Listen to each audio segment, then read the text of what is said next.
Hello everyone, very good morning to all of you. आज के दिन की शुरुआत हम लोग करेंगे 20 अक्टूबर 2020 के इम्पोर्टेंट करंट अफेयर के साथ। आज के क्वेश्चन बहुत ही सिंपल हैं। ओके, इम्पोर्टेंट तो ही है लेकिन बहुत ही सिंपल है।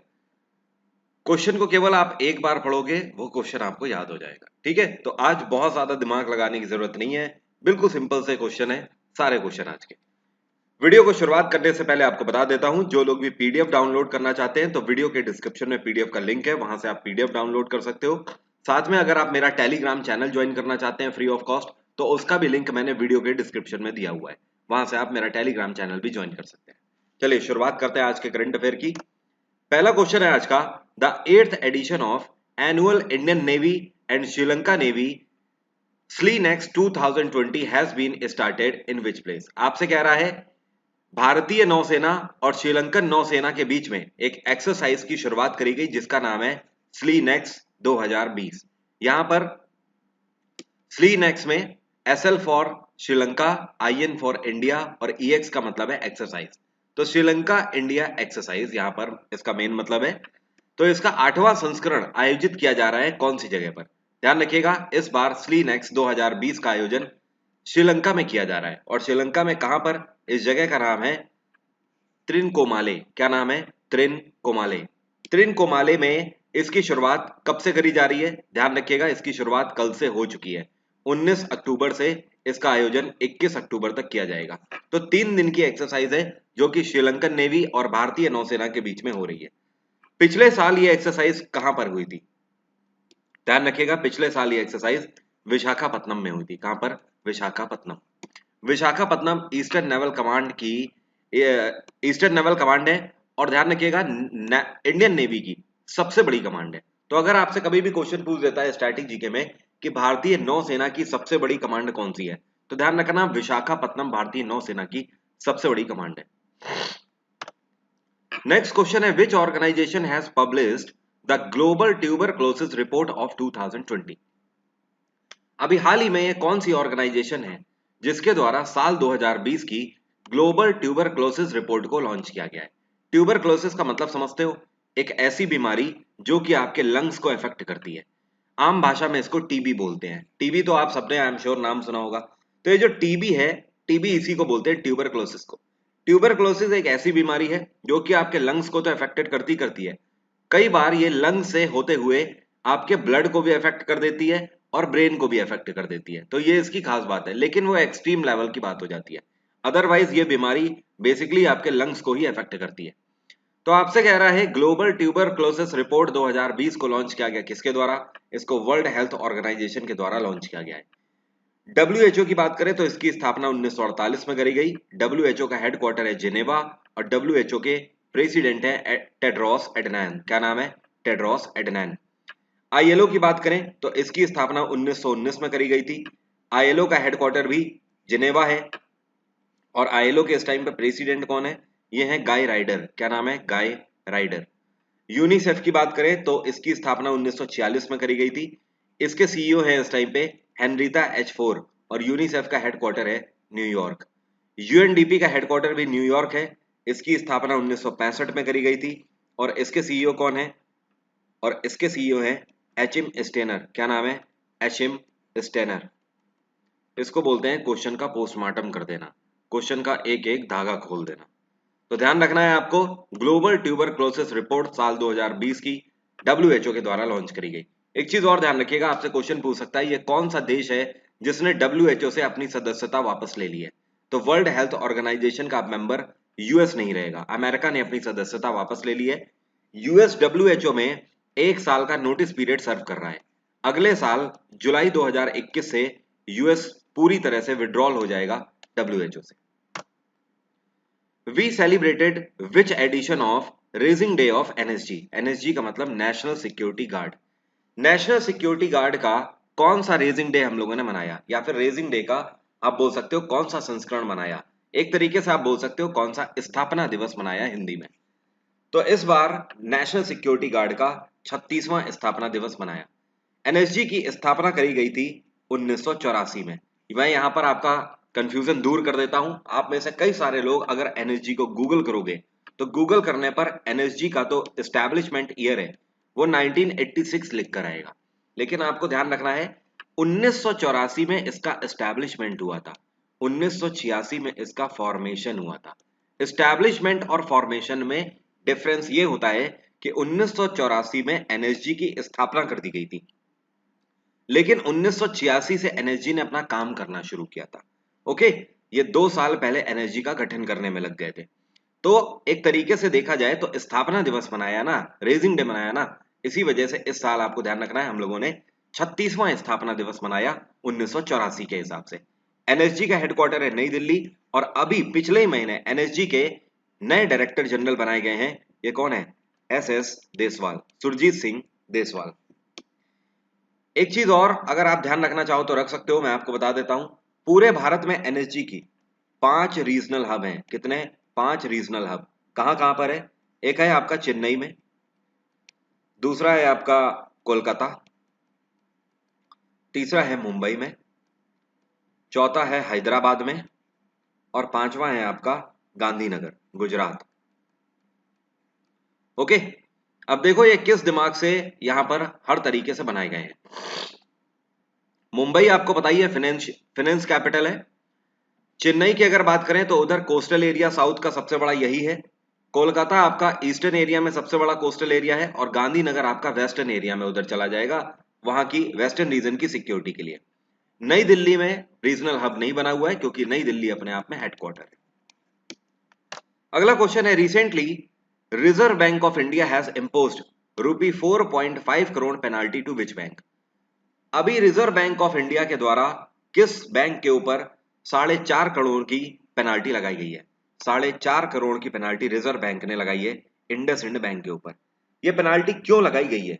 यह पेनाल्टी लगाई गई है, इसके कई रीजन है एक्चुअली। इंडसइंड बैंक ने सबसे पहले तो आरबीआई के रेगुलेटरी नॉर्म्स का वायलेशन किया है, जिसमें इन्होंने पहली चीज तो एसेट क्लासिफिकेशन प्रॉपरली नहीं किया, जिस वजह से इनके ऊपर पेनाल्टी लगी है। दूसरी चीज, इनकम रिकॉग्निशन भी इनके द्वारा सही से नहीं किया गया। तो एसेट क्लासिफिकेशन और इनकम रिकॉग्निशन ना करने की वजह से ये आरबीआई के नॉर्म्स का वायलेशन हुआ, जिसकी वजह से इंडसइंड बैंक के ऊपर 4.5 करोड़ की पेनाल्टी लगाई गई है आरबीआई के द्वारा। इंडसइंड की बात करें तो इसका हेडक्वार्टर है पुणे। इसकी स्थापना 1994 में करी गई थी, और इंडसइंड के सीईओ कौन है? ये है सुमंत खतपालिया। क्या नाम है? सुमंत खतपालिया। और ये जो इंडसइंड बैंक है, इसके ऑनर कौन है? आप लोगों ने हिंदुजा ग्रुप का नाम सुना होगा, हिंदुजा ग्रुप इसके ऑनर है। आरबीआई की स्थापना 1935 में करी गई थी। आरबीआई का हेडक्वार्टर है मुंबई, और आरबीआई के गवर्नर कौन है? शक्तिकांत दास। शक्तिकांत दास इस टाइम पे आरबीआई के 25वें गवर्नर है, ध्यान रखिएगा। इस साल शक्तिकांत दास को Asia Pacific banker of the year का टाइटल भी दिया गया था, ये चीज ध्यान रखिए आप लोग। यस बैंक के सीईओ इस टाइम पे कौन है? ये है प्रशांत कुमार। कोटक महिंद्रा के हैं उदय कोटक, और एचडीएफसी के कौन है? ये हैं शशि जगदीशन। अभी हाल ही में इनका अपॉइंटमेंट हुआ है। यस बैंक, कोटक महिंद्रा और एचडीएफसी, इन तीनों का हेडक्वार्टर मुंबई है। अगला क्वेश्चन है, विच स्टेट और UT HCNG based buses will run from 20th of October 2020? आपसे कह रहा है ये कौन सी राज्य सरकार या यूटी सरकार है जो कि 20 अक्टूबर से, मतलब आज ही के दिन से HCNG बेस्ड बसेस चलाना शुरू कर देंगे। HCNG का मतलब यहां पर है hydrogen enriched compressed natural gas, मतलब हाइड्रोजन बेस्ड बसेस। ठीक है, ये बसेस बेसिकली हाइड्रोजन से चलेंगी। तो हाइड्रोजन से चलने वाली बस की शुरुआत आज ही से हो रही है। कहां पर?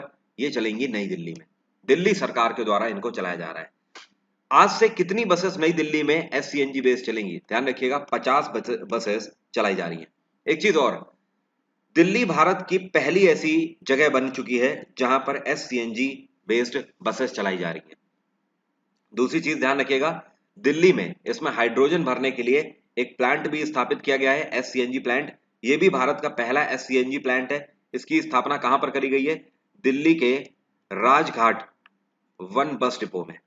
राजघाट का जो बस डिपो है वो राजघाट 1 बस डिपो में, नंबर 1 बस डिपो में। ठीक है, और दिल्ली में अरविंद केजरीवाल की सरकार है। यहाँ पे गवर्नर कौन है? अनिल बैजल। अगला क्वेश्चन है, DRDO successfully test fired the supersonic cruise missile जिसका नाम है ब्रह्मोस फ्रॉम विच आईएनएस? आपसे कह रहा है डीआरडीओ ने अभी हाल ही में ब्रह्मोस मिसाइल का सफलतापूर्वक परीक्षण किया? कौन से आईएनएस से डीआरडीओ ने इसका परीक्षण किया? ये आप देख रहे हो ना, इंडियन नेवल शिप, ये कौन सा इंडियन नेवल शिप है जिससे इस मिसाइल का परीक्षण किया गया? ध्यान रखिएगा, इसका परीक्षण आईएनएस चेन्नई से किया गया। और लोकेशन क्या थी? तो ये देखिए, अरेबियन ओशन से इसको लॉन्च किया गया है। आईएनएस चेन्नई आपका यहां पर था और यहीं से इसको लॉन्च किया गया। डीआरडीओ के द्वारा जो ब्रह्मोस का सफलतापूर्वक परीक्षण किया गया है, ब्रह्मोस की आपको मैक्सिमम स्पीड बता देता हूं, 1 किलोमीटर पर सेकेंड। 1 सेकेंड में, मतलब जिसको बोलते हैं पलक झपकते ही ये 1 किलोमीटर आगे निकल जाएगी, आपकी आंखों से धूमिल हो जाएगी। और बेसिकली इस मिसाइल का जेनरे क्या है? आप इसे शिप से भी ट्रिगर कर सकते हो और एयर से भी ट्रिगर कर सकते हो। मतलब एयरक्राफ्ट से भी इसको आप कर सकते हो, फाइटर जेट से भी आप इसको कर सकते हो ट्रिगर, और किसी भी आईएनएस से भी आप इसको ट्रिगर कर सकते हो। डीआरडीओ की स्थापना 1958 में करी गई थी। डीआरडीओ का हेडक्वार्टर है नई दिल्ली और डीआरडीओ के चीफ हैं डॉक्टर जी सतीश रेड्डी। जी सतीश रेड्डी को पिछले साल 2019 में मिसाइल सिस्टम अवार्ड से सम्मानित किया गया था। इन्होंने पिछले साल 1000 किलो का गाइडेड बम बनाया था, जिसकी वजह से इनको सम्मानित किया गया था। Which leader has been invited to attend the celebrations of 50 years of independence of Bangladesh in 2021? आपसे कह रहा है अगले साल 2021 में बांग्लादेश जब अपनी इंडिपेंडेंस की, मतलब जब अपनी आजादी के पूरे 50 साल मना रहा होगा, तो बांग्लादेश ने अगले साल इस आजादी के उपलक्ष्य में इनमें से किस लीडर को बुलाया है, किस लीडर को आमंत्रित किया है? बांग्लादेश में शेख हसीना की सरकार के द्वारा प्रधानमंत्री नरेंद्र मोदी को अगले साल आमंत्रित किया गया है। जैसे भारत अपना इंडिपेंडेंस डे मनाता है 15 अगस्त को, वैसे ही बांग्लादेश कब मनाता है? बांग्लादेश मनाता है 26 मार्च को। कब मनाता है? 26 मार्च। 26 मार्च 1971 को बांग्लादेश आजाद हुआ था पाकिस्तान से। इसी वजह से 26 मार्च को ही ये इंडिपेंडेंस डे मनाया जाएगा। तो इस साल 26 मार्च 2021 को प्रधानमंत्री नरेंद्र मोदी बांग्लादेश जाएंगे इसको अटेंड करने। शेख हसीना की पार्टी का नाम है आवामी लीग, ध्यान रखिएगा, Awami league. Who has been re-elected as the Prime Minister of New Zealand? New Zealand में एक बार फिर से री इलेक्ट हुई हैं कौन प्रधानमंत्री? इनका नाम क्या है? इनका नाम है जैसिंडा आर्डन। क्या नाम है? Jacinda Ardern. जैसिंडा आर्डन एक बार फिर से प्रधानमंत्री बन गई हैं न्यूजीलैंड की। न्यूजीलैंड की कैपिटल है वेलिंगटन। ये अपना दूसरा पीरियड सर्व कर रही हैं, ये चीज ध्यान रखिएगा। Air India bid deadline has been extended to which date by government of India? Bharat सरकार के द्वारा एयर इंडिया के स्टेक्स जो 100% बेचे जाने हैं, इनकी बिडिंग डेट को फिर से बढ़ा दिया गया है। एक्चुअली कोई इनको खरीदने वाला मिल ही नहीं रहा है। एयर इंडिया का अभी कोई खरीदार नहीं मिला है, जिसकी वजह से भारत सरकार के द्वारा एयर इंडिया की बिडिंग की डेडलाइन बढ़ा दी गई है। पहले इसको 30 अगस्त तक किया गया था, उसके बाद सितंबर की एक डेडलाइन दी थी, और अब सीधे डेडलाइन बढ़ाकर कर दी गई है 15 दिसंबर। तो आपके पास टाइम है, 15 दिसंबर तक आप इसके लिए बिड कर सकते हो। भारत सरकार एयर इंडिया के कितने परसेंट स्टेक्स बेच रही है? 100%, 100% स्टेक्स एयर इंडिया के भारत सरकार बेच रही है। एयर इंडिया की स्थापना 1930 में करी गई थी। इसका हेडक्वार्टर है नई दिल्ली और एयर इंडिया के सीईओ कौन है? माफ करिएगा, एयर इंडिया के चेयरपर्सन और मैनेजिंग डायरेक्टर बेसिकली आप ध्यान रखिए, ये है राजीव बंसल। कौन है? राजीव बंसल। एयर इंडिया की स्थापना किसने करी थी 1930 में? इसकी स्थापना करी गई थी जेआरडी टाटा के द्वारा। किसके द्वारा? JRD Tata. Who has won Denmark open 2020 title in women single? आपसे कह रहा है साल 2020 का डेनमार्क ओपन बैडमिंटन टाइटल किस महिला ने जीता है? तो women single Denmark open 2020 badminton title जीता गया है किसके द्वारा? इनका नाम है नोजोमी ओकुहारा। क्या नाम है? Nozomi Okuhara. कौन से देश की है नोजोमी? नोजोमी जापान की है। और इस बार 2020 का डेनमार्क ओपन इन्होंने जीत लिया। इन्होंने किसको हराया? इन्होंने हराया है कैरोलिना मैरिन को। किसको? Carolina marine. और आपसे आज का यही क्वेश्चन है, अगर आपको पता है कि कैरोलिना मैरिन जिनको नोजोमी ओकुहारा ने हराया है, ये कौन से देश से बिलोंग करती हैं, तो मुझे कमेंट बॉक्स में लिखकर बताइए। बाय द वे, नोजोमी की उम्र सिर्फ 25 साल है। 25 साल की उम्र में इन्होंने डेनमार्क ओपन 2020 जीतकर जापान का नाम रोशन कर दिया। Indian Railway is going to launch how many special trains from 20th of October for festive season? भारतीय रेलवे कितनी ऐसी स्पेशल ट्रेन चलाने जा रही है 20 अक्टूबर से, जो कि फेस्टिव सीजन में लोगों की मदद करेंगी? भारतीय रेलवे की तरफ से 392 ट्रेन चलाई जा रही हैं। ये कब से चलाई जा रही हैं? आज से ही, 20 अक्टूबर से। ये कब तक चलेंगी? ये स्पेशल ट्रेन 30 नवंबर तक चलेंगी। क्योंकि इंडियन रेलवे का मानना है ये फेस्टिव सीजन है, और जाहिर सी बात है फेस्टिव सीजन है भी, अगला 1 से 1.5 महीना सिर्फ और सिर्फ त्योहार ही त्योहार लगे हुए हैं, जिनकी वजह से लोगों को आने जाने में परेशानी भी होगी काफी। इस वजह से वो परेशानी को अवॉइड करने के लिए 392 स्पेशल ट्रेन इंडियन रेलवे के द्वारा चलाई जाएंगी। अगर बेसिकली बात करी जाए रूट्स की, तो इसको आप बोल सकते हो 196 पेयर ट्रेन चलाई जा रही है। तो 196 पेयर ट्रेन का मतलब समझ रहे हो? दुगना कर दो, 392 हो गए। पेयर ट्रेन का मतलब नहीं समझते? जैसे मान लीजिए दिल्ली से लखनऊ, तो दिल्ली से लखनऊ मान लीजिए अगर शताब्दी जा रही है, तो शताब्दी वापस भी तो आएगी लखनऊ से दिल्ली, तो दिस इज कॉल्ड पेयर। ठीक है, समझ गया बात? तो इनको 2 ट्रेन ऐसे गिना जाएगा, 1 और 2। ठीक है, तो 392 नई ट्रेन चलाई जा रही है। यहाँ पर एक चीज और आपको खास ख्याल रखनी है, सिर्फ इतना ही नहीं है, इसमें क्लाइमैक्स ये भी है कि टिकट का फेयर भी बढ़ने वाला है। भारत सरकार ने यह भी साफ कर दिया है कि टिकट का फेयर इस फेस्टिव सीजन में 10 से लेकर 30% तक बढ़ जाएगा। तो अगर आपको टिकट वगैरह कहीं के करने हैं तो जल्दी से कर लीजिए, तुरंत के तुरंत आज ही कर लीजिए। कोशिश करिए कि इन ट्रेन से आपको बचना पड़ जाए, क्योंकि अगर इन ट्रेन में, स्पेशल ट्रेन में आप टिकट लोगे तो 10 से 30% आपको टिकट महंगा मिल सकता है। ये ट्रेन स्पेशली कहाँ की जनसंख्या को फायदा देने के लिए लॉन्च करी गई है, जहां पर सबसे ज्यादा रश हो जाता है इस फेस्टिव टाइम पर, जैसे कि कोलकाता, क्योंकि दुर्गा पूजा का टाइम चल रहा है, तो वेस्ट बंगाल में स्पेशल फैसिलिटी ट्रेन की दी जा रही है। उधर नॉर्थ इंडिया के सभी रीजन में, क्योंकि दिवाली नॉर्थ इंडिया में बहुत ज्यादा जोर शोर से मनाई जाती है, वैसे तो पूरे भारत में ही मनाई जाती है, तो नॉर्थ इंडिया में स्पेशली ये ट्रेन चलाई जाएंगी। और उधर बिहार पर ध्यान दिया जाएगा, क्योंकि दिवाली के बाद छठ पूजा आ जाएगी। तो इन सारी चीजों को खास ख्याल रखते हुए स्पेशल ट्रेन 30 नवंबर तक चलाई गई। और इंडियन रेलवे के इस टाइम पे सीईओ कौन है? ये है वीके यादव। पिछले ही महीने इनको अपॉइंट किया गया है सीईओ के रूप में, और ये चेयरपर्सन तो पहले थे इंडियन रेलवे बोर्ड के। इंडियन रेलवे की स्थापना 1853 में करी गई। इसका हेडक्वार्टर है नई दिल्ली। अगला क्वेश्चन है, farmer Maharashtra anti corruption bureau chief, इनका नाम क्या है जिनका अभी हाल ही में निधन हो गया? इनका नाम है एस पुरी। तो आपसे कह रहा है, ध्यान रखिएगा, एस पुरी अब नहीं रहे, इनका निधन हो गया अभी हाल ही में। ये पहले महाराष्ट्र के एंटी करप्शन ब्यूरो चीफ रह चुके हैं। इनको हार्ट अटैक आया था, जिसकी वजह से इनकी मृत्यु हो गई। ये वैसे 1967 बैच के आईपीएस अधिकारी थे। ओके, तो एस पुरी जो कि महाराष्ट्र के एंटी करप्शन ब्यूरो चीफ थे, अब ये नहीं रहे। उम्मीद करता हूं आज के सभी क्वेश्चन आपको क्लियर हो गए होंगे। अनअकैडमी पर कोई भी सब्सक्रिप्शन लेने के लिए, चाहे वो यूपीएससी का हो, state PSC, railway, SSC, bank, कोई भी, ये मेरा डिस्काउंट कोड है वरुण777, आप इसका यूज कर सकते हो। इसको नोट कर लीजिए, जब भी आपको सब्सक्रिप्शन लेना हो या कोई भी भाई बंधु सब्सक्रिप्शन लेना चाहता हो आपका, तो इसका यूज आप कर सकते हो। इसकी मदद से आपको 10% का जेन्युइन डिस्काउंट अनअकैडमी की फी पर मिल जाएगा। वीडियो से कुछ भी सीखने को मिला है तो वीडियो को दबा के लाइक करिए। कल फिर सुबह 4 बजे यहां पर मुलाकात होगी। आपका दिन मंगलमय हो। Thank you so much, have a nice day, take care, bye bye.